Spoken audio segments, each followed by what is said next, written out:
8月3號起，九巴來往兆康苑同葵芳站嘅67號 M 線將會延長路線，改由寶田村來往葵芳站，並且會喺和田村、Novoland、紫田村、青田村同欣田村加設分站。因應路線改動，67號 M 線會喺星期一至五上晝7:3至到7:45加開由兆康苑開出嘅特別班次，每10分鐘開出一班。8月3號起，九巴來往寶田村同葵翠村嘅67號 A 線將會取消，改由延長咗路線嘅67號 M 線取代。8月8號起，九巴來往沙田圍同牛頭角嘅89號 B 線將會調整路線同服務，路線總站會縮短至到彩虹，並且會喺每日早上6點鐘、7點鐘同埋8點鐘由沙田圍開出，下晝4點半鐘、5點半鐘同6點半鐘由彩虹開出，車費就維持不變。8月8號起，九巴來往美林同觀塘碼頭嘅80號線來回程會喺獅子山隧道沙田出口附近加設分站。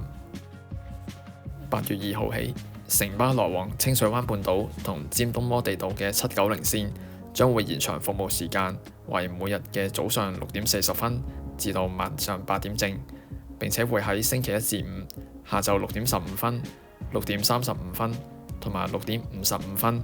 加開途經將軍澳工業村開出嘅班次，車費就維持不變。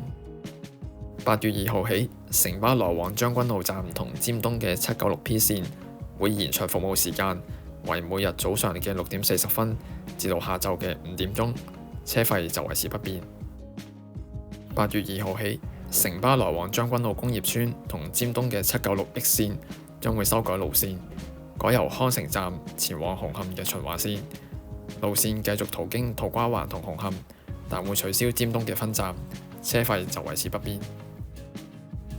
8月2號起，城巴來往康城站同新蒲崗嘅797線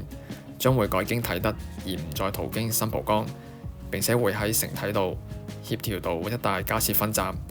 而喺康城站開去新蒲崗嘅特別班次就維持不變。8月16號起，城巴來往數碼港同蘇屋村嘅970線，星期日同公眾假期喺蘇屋村最早開車時間會改喺朝早嘅6點鐘開出。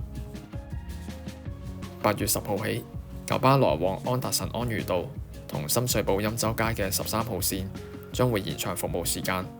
安達臣開出會喺朝早嘅6點15至到下晝嘅4點15，每隔30分鐘一班；深水埗欽州街開出會喺朝早嘅6點15，中午嘅12點15至到晚上嘅8點15，每隔30分鐘開出一班。台北來往布拉格直航今日開始投入服務。台灣嘅星宇航空今日開始正式營運同捷克布拉格嘅直航服務，成為星宇航空進軍歐洲市場嘅重要里程碑。為咗隆重其事，航空公司為首航嘅旅客印製咗女歌手蔡依林嘅限量唱片，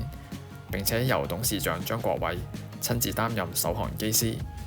星宇航空稍後亦都會開辦來往台北同巴塞羅那嘅直飛服務，令到台灣嘅國際直航版圖一直擴張。多謝你收睇今集，鍾意嘅朋友記得俾個 like 同埋訂閱我哋，下一集再見啦，拜拜。